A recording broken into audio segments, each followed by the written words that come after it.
Al-Fatihah. A'udzubillahi minasyaitonir rajim. Bismillahirrahmanirrahim. Alhamdulillahirabbil alamin. Arrahmanirrahim.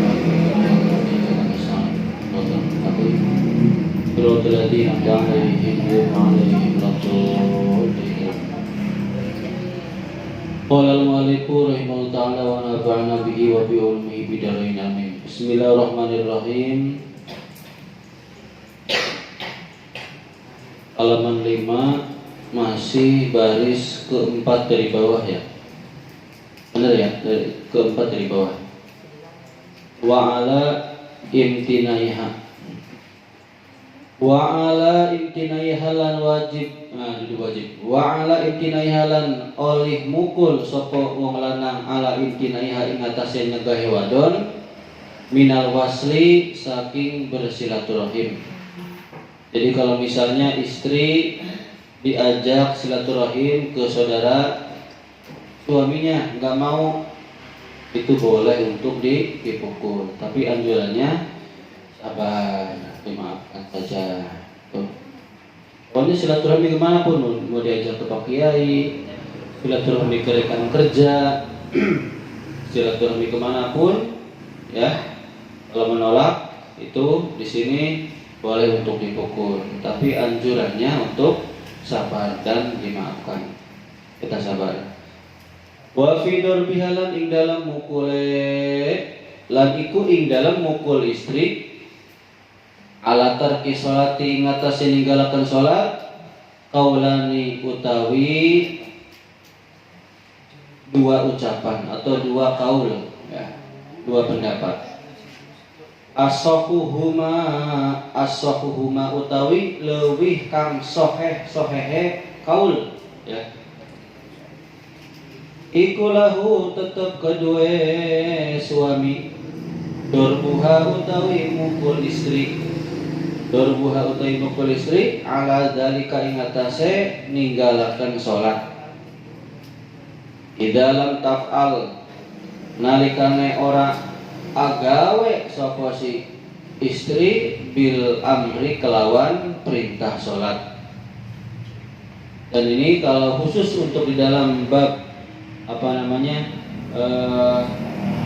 dalam memukul istri karena tidak meninggalkan sholat, ini ada dua pendapat. Yang lebih sahih adalah boleh dipukul kalau misalnya istri benar-benar nggak mau mengerjakan sholat. Tapi ada dua pendapat nih. Yang pendapat satu lagi itu tidak perlu untuk dipukul, yang penting diperintah. Kalau Bapak milih yang mana? Yang milih yang gak dipukul kalau Bapak. Meskipun ini pendapat yang lebih sahih ya. Karena kan pertama kalau nggak mau ditakut-takutin, nanti dikasih peringatan. Kemudian ditakhwif, kasih takut-takutin ya. Seperti kemarin Bapak bilang, awas kalau nggak sholat nanti masuk neraka. Masih nggak bisa, awas kalau nggak sholat nggak akan dikasih uang jajan atau gimana. Terus kalau sampai nggak mempan terus, baru bidorbin goiru baroin. Cuman Bapak nggak pernah melaksanakan itu ya. Tetap di sini sebatas mubah boleh ya. Tapi anjurannya itu adalah kita sabar. Nanti di depan ada. Wa alam lan warwa sapa sira annahu sya'na ay asya'na ing satuhune kelakuan iku yang bagi harus boleh ayo telabu disupri atau dituntut lirijali lirrajuli kedua wong lanang apa yang dituntut apa ayu sia yen tak wasiat sapa si rajul imro'atahu ing istrine si rajul. Ayyak muruha tegese yen tak perintah sapa rajul ing imro'ah wa yudzakiroha lan ngelingaken sapa rajul ing imro'ah wa wa yasta'tifaha wa yasta'tifa lan amri melasi kasih sayang sapa si rajul biha kelawan imro'ah. Ketahuilah bahwasanya harus bagi seorang laki-laki untuk mewasiatkan, memberi wasiat kepada istrinya. Wasiatnya apa sih? Memerintah istrinya, ya, mengingatkan istrinya, dan kasih sayang terhadap istrinya. Seperti itu.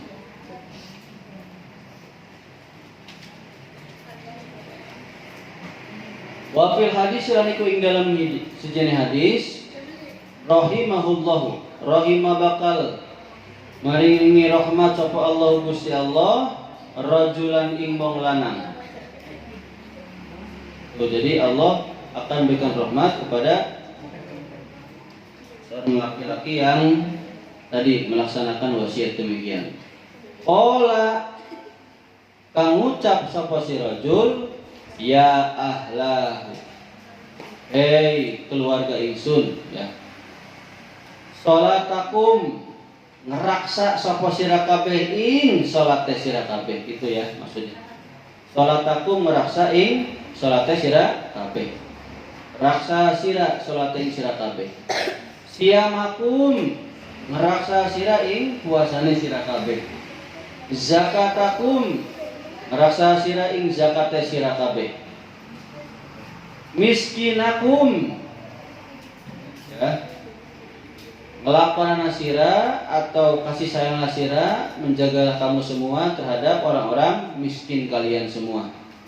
Yatimakum ing raksa sira ing bocah yatim sira kabeh. Jironakum raksa sira ing tetanggane sira kabeh. La'ala menawa sapa Allah Gusti Allah, mudah-mudahan Allah iku yajma'ukum ngumpulaken sapa Allah ing sira kabeh mahum sertane orang miskin, anak yatim, tetangga fil jannati ing dalam surga. Tuh ya. Di dalam satu hadis Allah akan memberikan rahmat kepada seorang lelaki yang mana laki-laki tersebut sering mengingatkan, sering memerintahkan kepada istrinya, jagalah sholatmu, jagalah puasamu, jagalah zakatmu, ya.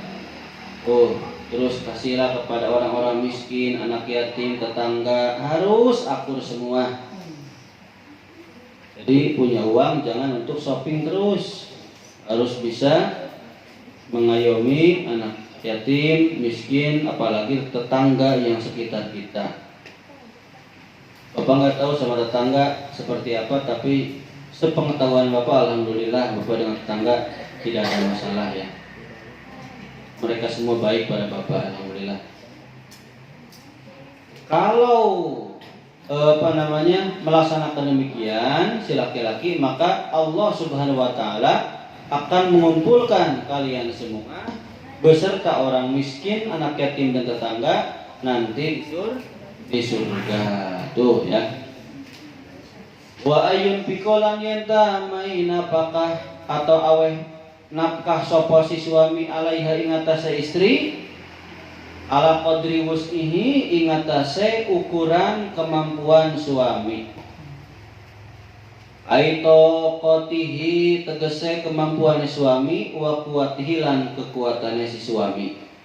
Iyalah suami itu wajib memberikan nafkah sesuai dengan kadar kemampuannya, ya, sesuai dengan kadar kemampuannya. Tapi awas nih, dalam kitab lain sebenarnya suami tidak wajib untuk membawa istri ke rumah sakit, ke klinik, kemana, nggak wajib sebenarnya. Obatin nggak wajib. Tapi yang wajibnya adalah merawat, sabar. Jadi kalau misalnya nggak punya uang, jangan terlalu dipaksakan. Misalnya supaya bayari gimana. Tapi kenyataannya alhamdulillah para suami sayang sama istrinya sakit. Ayo mah kita ke dokter aja. Tuh. Itu saking sayangnya. Itu dari arti wayas tak tiba, ya. Sebenarnya mah sesuai kemampuan. Kalau kemampuannya nggak mampu untuk ke rumah sakit, ya di rumah dirawat. Cari yang bahasanya yang murah lah, yang sesuai kemampuan. Nggak sampai di atas la yukallifullahu nafsan illa wus'aha, ya. Nggak sampai seperti itu. Tapi karena saking sayangnya suami, ya seperti itu, ya. Bapak juga alhamdulillah, kalau dulu pernah istri bapak gejala DBD, bergejala, ya. Kalau udah DBD kan parah ya, gejala DBD itu sampai bapak ya malam-malam cari anggur sama kurma di jus, katanya harus pakai jus anggur sama jus kurma, jus jambu juga, jus jambu ya, cari jambu, nyari-nyari malam-malam ya. Jadi kalau suami kalau sudah bertanggung jawab, jangankan lagi sakit, jangankan lagi ngidam, ya pokoknya mau ngidam mau sakit, ya tengah malam pun pasti akan dicari. Aduh pengen ini malam-malam, ya nyari bapak dulu. Waktu hamil ya. Kalian pun kalau misalnya punya suami seperti itu, misalnya pengertian pada kalian, pasti suruh jangan nggak berterima kasih gitu ya. Lanjut ya. Jadi suami harus memberikan apa sesuai dengan kemampuan suami. Wa ayastahmila lan yen ka nanggung sabar ngampura, bisa sambut, bisa nanggung artinya bisa sabar, bisa ngampura ya. Kalau artinya nanggung suruhnya. Nanggung sapa si suami alaihi ngatasi istri idza adathu tatkalane ngelaraaken sapa istri ing suami. Tuh. Ya. Jadi suami harus sabar memaafkan ketika istri menyakiti suami. Gambarannya bi ayasbiro kalawan nyata sabar sapa si suami ala idzatiha ing atase ngelarakane pilarane si istri. Suami harus sabar atas apa-apa yang istri lakukan pada suami, yaitu berupa menyakiti hati suami, menyakiti baik ucapan maupun perbuatan, terus sabar. Oh ya, suami harus sabar. Wa yatalattafa lan yanta naon sih melasi sapa si suami biha kelawan istri, harus ngasih sayang ya, lemah lembut. Gambarannya bi ayyudariyaha kalawan yentam biasa akan sapa suami ha ing istri bil ma'rufi kelawan gawe bagus. Tuh ya. Jadi harus kasih sayang, membiasakan dengan perhatian yang lemah lembut. Jadi baik sebelum menikah ataupun setelah menikah ya. Halo. Tes. Ini nyala ya? Ya, tak punya HP.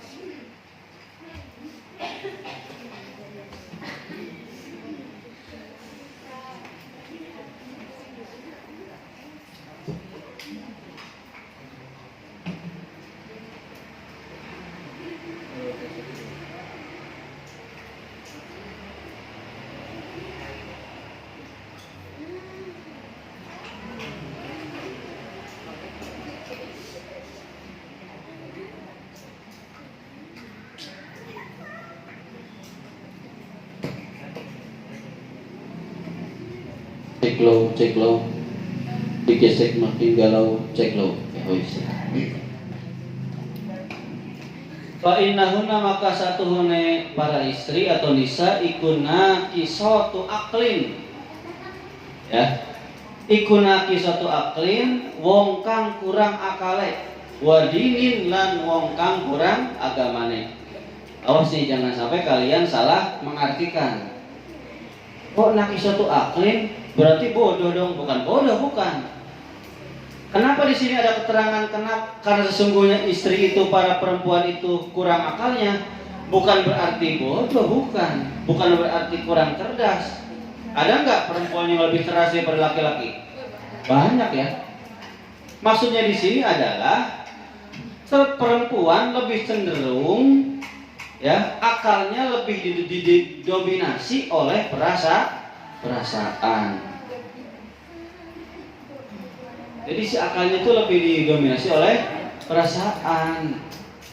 Meskipun alimah ya, pinter bisa, meskipun cerdas, meskipun hafidoh, hafid Quran, tapi tetap yang namanya perempuan lebih cenderung menggunakan perasaan itu. Makanya kita harus sabar jadi laki-laki mengayomi. Makanya bi ayyudariyah ya, harus membiasakan untuk bil ma'ruf.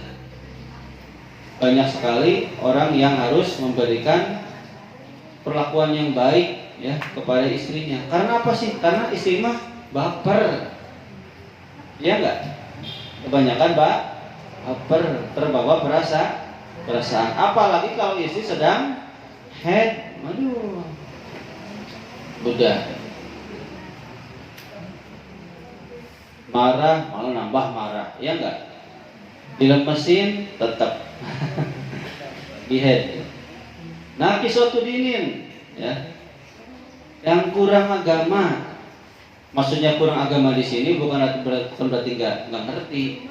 Kebanyakan mayoritas belum paham, kurang paham masalah head dan nifas. Makanya nanti suami harus ngasih pelajaran. Nanti di bawah ada ya, di bawah. Wa fil hadis selaniku ing dalam hadis laula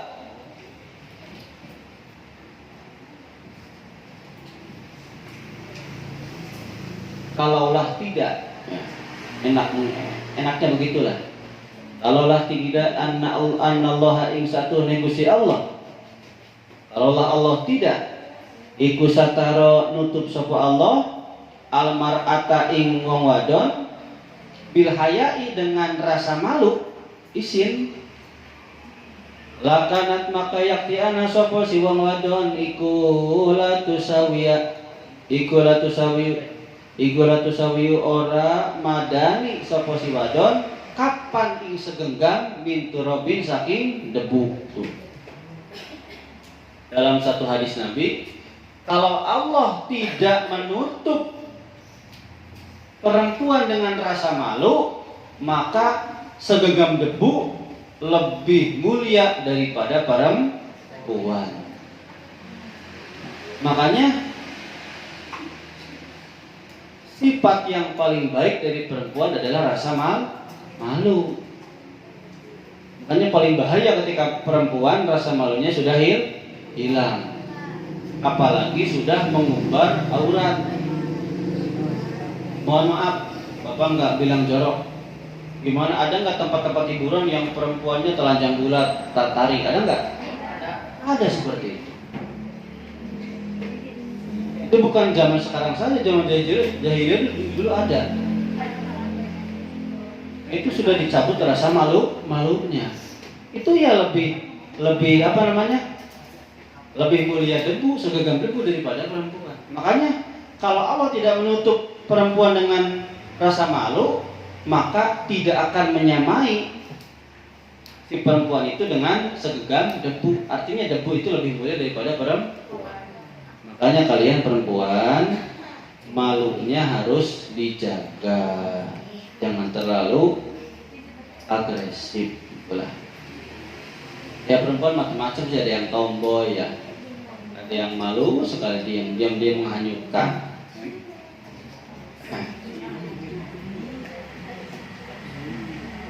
Kalau kalian nanya ke bapak, Pak, istri bapak kayak gimana? Diam-diam menghanyutkan. Itu aja lah. Beda, ada yang tomboy ini, beda-beda. Kalau Abita gimana Abita? Tomboy apa diam? Oh tomboy. Coba kamu, diam apa tomboy? Oh sedang tengah-tengah ya. Mana lagi ya? Banyak ini nih. Alhamdulillah pada hadir ya. Nah, Bapak tuh ngontrol tadi dari jam setengah 11. Udah kumpul belum? Belum. 11 orang belum. Ke anak Aldi ya belum. Perempuan belum satu pun. Aduh. Pas bapak mau berangkat ada telepon. Jadi udah telat tuh. Kalau tadi langsung bapak berangkat mah ya udah kumpul mah. Jadi bapaknya tuh masih baca-baca. Jadi nunggu kumpul dulu. Tanggapannya Pak.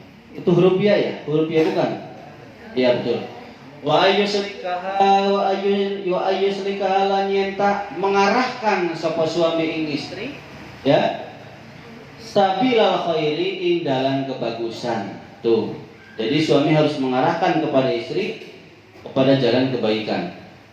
Qala wis ngendika sapa Ar-Ramli Imam Ramli, bukan bapak ya. Fi Umdatir Rabih, dalam kitab Umdatur Rabih. Apa pengendikannya? Laisa oranana ikulahu kedua suami opo dorbuha memukul istri ala tarki sholati ingatase ninggalakan sholat. Ai bal yaktasiru tegese balik ngeringkes sapa suami al amri ngatasi perintah. Kama qalahu kayadene wis berpendapat hu ikilah qaul sapu Atiyah tu Imam Atiyah, Syekh Atiyah. Nah, ini ada lagi nih, kata Imam Romli ya. Di dalam kitab Umdatur Rabih, laki-laki itu, suami itu tidak harus memukul istri gara-gara meninggalkan sholat, tapi cukup diperintah saja. Tuh. Pak, tadi gimana sih Pak, di depan harus dipukul? Bukan harus, boleh. Kalau mubah itu kan dikerjakan nggak apa-apa, nggak dikerjakan juga nggak apa-apa. Makanya idza ta'arrada ar-Ramli wa Ibnu Hajar in kana fil ibadati fa Ibnu Hajari mutaqaddamun. Dalam urusan ibadah ya. Kalau dalam urusan muamalah idza ta'arada Ar-Ramli wa Ibnu Hajar wa Ramli mutaqaddamun. Kalau dalam urusan muamalah maka Imam Ramli yang diutamakan. Jadi kalau dalam bab ini Bapak lebih cenderung kepada Imam Ramli, bukan karena namanya sama ya. Kan apa tuh wa'mur ahlaka bis sholati wastabir 'alaiha gitu ya. Perintahkanlah istrimu, keluargamu, anak-anakmu semuanya untuk sholat dan kamu harus sabar. Gitu. Wa ayyu alimalan yanta ngajar atau mulang sapa suami istri maing perkara tahtaju kang butuh sapa istri ilaihi maring perkara nyatane saking perkara pitini ing dalam urusan agama, perkara agama. Bayani saking perkara min ahkami toharoti setengah saking pira-pira hukum bersuci. Al gusli seperti adus, wa minal haidi saking haid. Wal jinabati lan jinabah. Wa kal wudu ilan kaya seperti wudu dan seperti wudu wa tayammum ilan tayammum. Jadi selanjutnya suami itu harus mengajarkan kepada istri tentang perkara agama, yaitu diantaranya hukum-hukum bersuci seperti mandi besar. Mandi besar dari apa sih? Dari haid, setelah habis haid, setelah junub, ya punya junub maksudnya. Nanti terus ngajarin wudu, ngajarin tayammum, itu kewajiban suami. Kalau misalnya Pak, istri saya nggak mau diajarin, susah, gitu ya, ngomongnya susah sekali. Ya perintahkan saja ke majlis taklim itu ya. Nanti ada di bawah. Wal haidi lan haid. Nah ini haid nih. Oh ya, harus mengajarkan tentang masalah haid. Awas nih. Ai min kulli ma tegese saking saban-saban perkara ya ta'allaqu kang berkaitan apa perkara bihi kelawan haid. Baladi maka utawi perkara labudakang harus apa perkara min irsadin nisa'i saking nuduhaken para wong wadon istri ilaihi maring perkara fil haidi ing dalem haid iku bayanu sholawati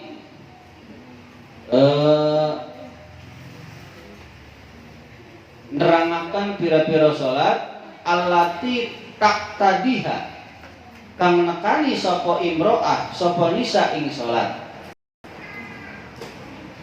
Tuh dengerin nih, kenapa sih perempuan harus diajari tentang haid? Karena ya tadi nih, dari setiap perkara yang berkaitan dengan haid, perkara yang wajib menunjukkan kepada perempuan tentang masalah haid, yang menjelaskan tentang sholat yang harus dikodok.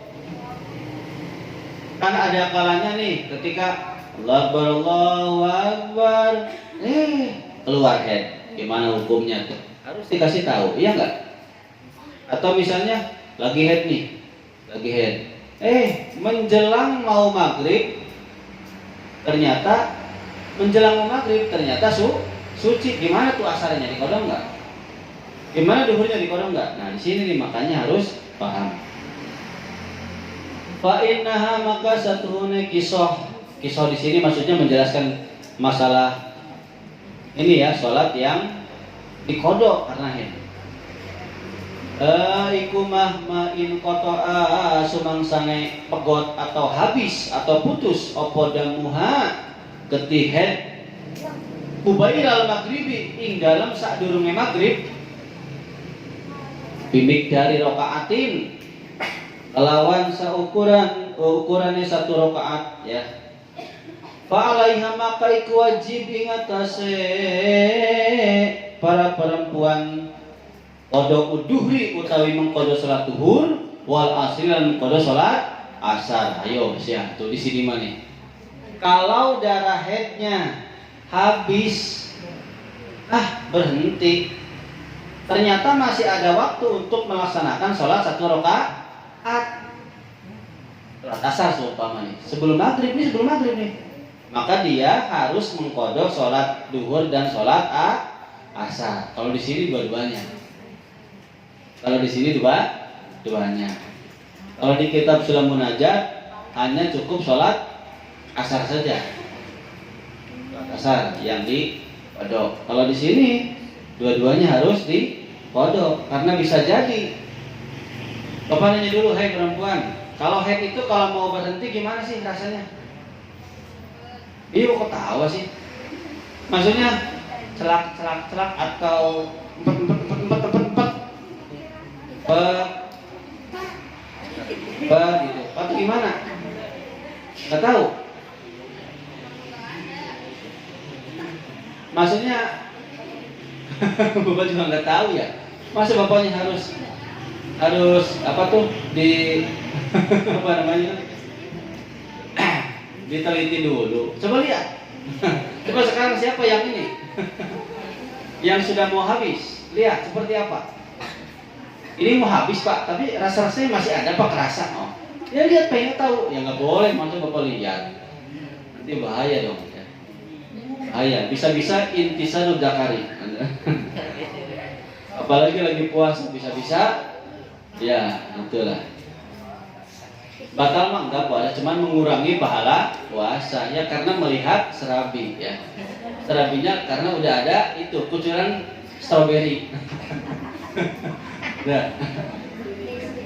Itu kalau misalnya mau berhenti, biasanya empat-empatan enggak? Contoh nih berhenti nih. Dua, lanjut lagi. Kayak gitu enggak? Kayak gitu ya. Nah, kenapa sih di sini harus ketika sebelum maghrib ada waktu satu rakaat ternyata dia udah habis semua? Kenapa harus mengkodok duhur dan asar? Karena tadi petang dari duhur ke asar itu, ya itu berarti ada lagi, nanti ada lagi. Makanya di sini pendapatnya harus dikodok sholat duhur dan sholat asar. Modelnya gimana? Ya bisa dijamak. Kapan modelnya? Ya setelah sholat maghrib. Lanjut deh. Ya enggak? Jangan dikosor, jangan masa dikosor. Memang dia dalam perjalanan. Itu mah darah ngucur sendiri. Wah hujan ya, biarin lah. Bapak aja kemarin jalan-jalan kok. Oke, Bapak kemarin sengaja buka baju, buka peci. Ini sayang pecinya sih. Bajunya ditilap ya. Tadinya mau buka sempak juga, sayang. Cuman nggak jadi lah. Ini Bapak pakai kaos dalam aja. Udah, ini aja yang kebasahan. Bapak bukan berarti jorok, kasihan sama istri, takutnya banyak cucian gitu. Jadi Bapak niat, kan hujan ini kan langsung turun ya. Bapak berdoa kemarin, ya Allah, mudah-mudahan hujan yang kena ke badan saya menghilangkan penyakit saya. Bismillahirrahmanirrahim. Kemarin Bapak kemarin sengaja, mumpung lagi sehat, lagi enak. Habis ke rumah, terus ke warung, balik lagi ke rumah tuh. Pas basah kemarin ya, mau langsung mandi. Ternyata istri lagi mandi. Waduh, nungguin. Udahlah, jajan lagi. Dan lagi. Udah terasa dingin. Untung selesai. Langsung mandi. Jangan kelamaan. Jangan kelamaan. Jadi hujan yang langsung turun dari langit itu adalah obat. Ya. Obat. Yang paling bagus mah apa namanya? Diminum. Minum, bukan begini, hujan, bukan begitu. Ditanya dulu di ember, nanti dibacain surat Yasin sekali atau Al-Fatihah. Itu bagus supaya otaknya cerdas. Jadi hujan yang langsung turun dari langit tanpa menyentuh apapun, tanpa kena ke genteng, pokoknya langsung. Makanya di pondok Bapak itu setiap hujan santri disuruh oleh Pak Kiai itu ember banyak ya. Terus disatuin di badan besar. Setiap sore jam 5 baca Yasin. Dibacain Yasin. Itu oleh santri dibacain jam 5 setiap hari. Yang doa ya santri. Enggak. Udah selesai, anak yang dekat itunya mah ya. Tolong pematain. Tolong dikit udah beres. Setiap hari begitu. Nanti kalau ada orang yang minta doa kepada Pak Kiai, minta doa Pak Kiai ini airnya, nanti itu dari air itu. Misalnya nih, orangnya udah bawa aqua penuh ya, itunya dibuang sedikit oleh santri, nanti dicampur dengan itu. Kalau misalnya bawa aqua kosong, ya semuanya air hujan. Begitu. Dulu Bapak begitu ya. Dulu. Lanjut. Mana tadi itu? Ya, wa idzal qata'alan tatkalane putus apa darahe kubaila subhi ing dalam saat durungnya salat subuh bidik dari rakaatin kelawan ukurannya 1 rakaat fa alaiha maka itu tetap ing atase wong wadon atau istri qadaul maghribi utawi mengqada salat maghrib wal isya'i dan mengqada salat isya. Kalau misalnya bangun malam sebelum subuh sempat 1 rakaat udah habis darah haidnya, maka sholat isya dan sholat maghribnya harus dikodok. Baru tahu ya, Bapak juga baru tahu nih, karena ngaji kitab ini. Ya. Pak, gimana Pak nerapin yang kemarin di Sulamun aja apa ini? Kalau untuk ihtiyat, jaga-jaga lebih baik yang ini. Ya. Tapi kalau mau yang kemarin ya boleh nggak Bapak. Tapi kalau misalnya Bapak yang jadi perempuan, ikhtiar ya ini. Bapak ke istri Bapak, alhamdulillah sering mengingatkan, begini awas, kalau gini, ya enggak. Lanjut. Wahadalan utawi ikilah keterangan tentang putusnya darah haid, iku aqalluma lebih sedikit-sedikitnya perkara yuroihi kang ngeraksa ing perkara sopo an-nisa'u para wong wadon. Kada iku kaya mengkonon kaul fil ihya ing dalam kitab Ihya Ulumuddin. Jadi ini itu adalah lebih sedikit-sedikitnya perkara yang harus dijaga oleh para perempuan. Kata-katanya lebih minimal paling sedikit. Berarti yang paling banyak apa sih? Ya nanti di bawah. Itu kan ada dalam diri perempuan, ya enggak? Yang di luarnya apa ya, anak, ya harta, itu harus jaga. Ini yang paling sedikit. Yang paling sedikit aja harus ngerti, apalagi yang banyak gitu. min ahkami taharati wal haidi wal ibadati lan pira-pira ibadah. Ya. Ai fardiha tegese fardunya ibadah. Bukan fardiha ini mungkin ya. Furudiha ya. Furudiha pira-pira fardunya ibadah, wa sunaniha lan pira-pira sunahe ibadah. Bayani min sholatin saking sholat, wa zakatin lan zakat, wa sauminan puasa, wa hajin lan haji. Tuh. Jadi suami harus mengajarkan tentang kepaduan ibadah dan sunnah ibadah, masalah sholat, zakat, puasa, haji. Fa in kana makalamun ana sapa rajul wong lanang iku kok iman jumeneng ya, atau melaksanakan bitaklimiha kelawan ngajar istrine, mulang istrine. Walaisa maka iku ora nana iku laha kedua si istri opo al khuruju keluar metu li su'alil ulama'i karena arah nanya terhadap ulama, nanya ke para kiai.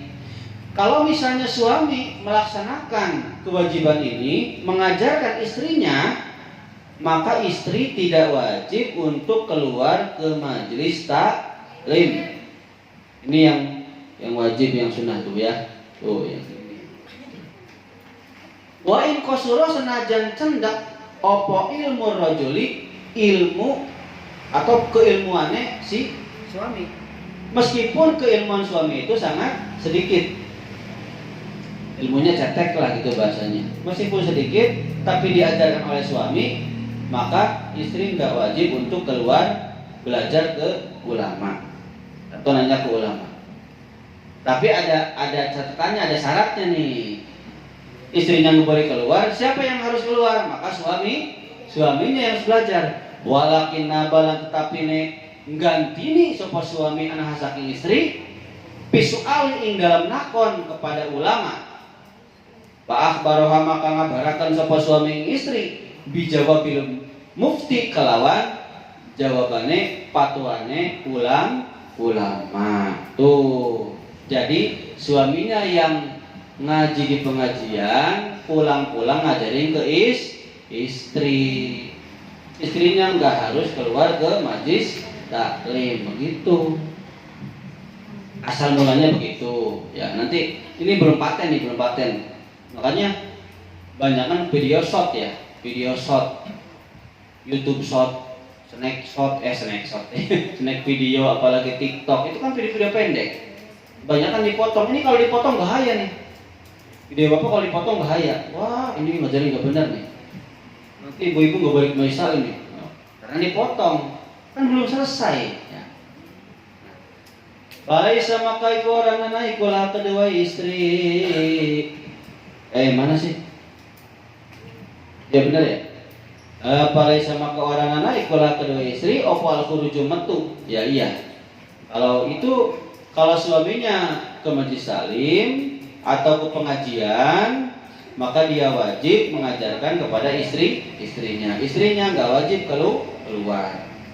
Tapi fa ilam yakun makalamun ora tinemu opo dalika mengkonon naba, maksudnya si suaminya nggak keluar, suaminya nggak mengaji, falaha maka ikut tetap wajib kepada istri al khuruju utawi keluar di sini maksudnya berangkat ke pengajian. Lisu'ali karena arah bertanya kepada kiai atau ulama. Kalau suaminya enggak ke pengajian, maka istrinya wajib datang ke pengajian. Terus gimana nih Pak, lebih enaknya gimana? Ya sudah, kalau cepat manggas suaminya ngaji, istrinya ngaji, gitu aja udah. Ikut peraturan yang ada di wilayah setempat. Kalau di wilayah setempatnya ada majelis taklim, ikut majelis taklim. Jangan gengsi, gitu ya. Yang penting kalian minta izin ke suami. Mana sih? Nih ya.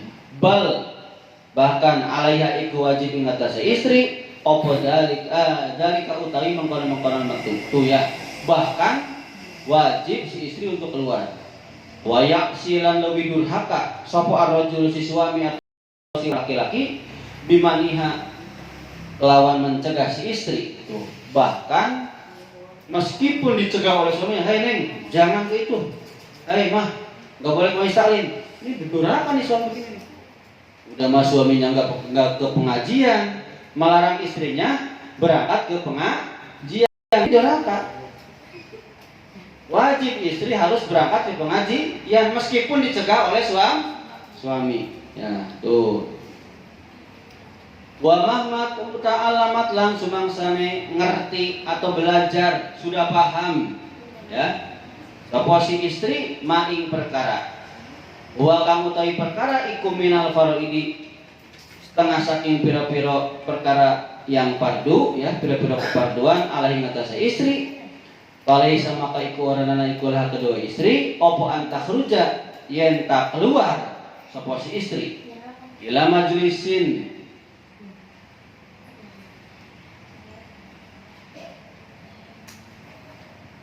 ila majlis ilmin maring panggonan majlis ilmu illa biridahu angin kelawan ridone atau izinnya suami. Tapi ketika istri sudah paham, sudah belajar tentang perkara yang fardu, bukan yang sunnah, yang fardu, kepada siapa sih?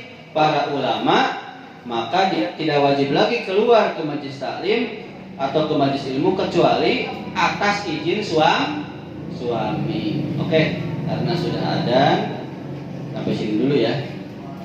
Nanti dilanjut lagi setelah asar. Insya Allah setelah asar makanya cepat sampai ke bawah. Karena bapaknya malam ini bagian ngisi ceramah. Coba bapak sampai nggak menyiapkan ceramah buat malam, nggak tahu malam mau ceramah apa nih. Bapak lebih mementingkan kalian nih. Bapak buat malam nggak tahu nih mau ngomong apa. Bapak masih mendingin mementingkan kalian nih. Kalau pengennya masih sore libur, bapak nyiapin buat ceramah. Tapi enggak lah, istiqomah karena takut nggak hatam. Al-Insaf Al-Fatihah.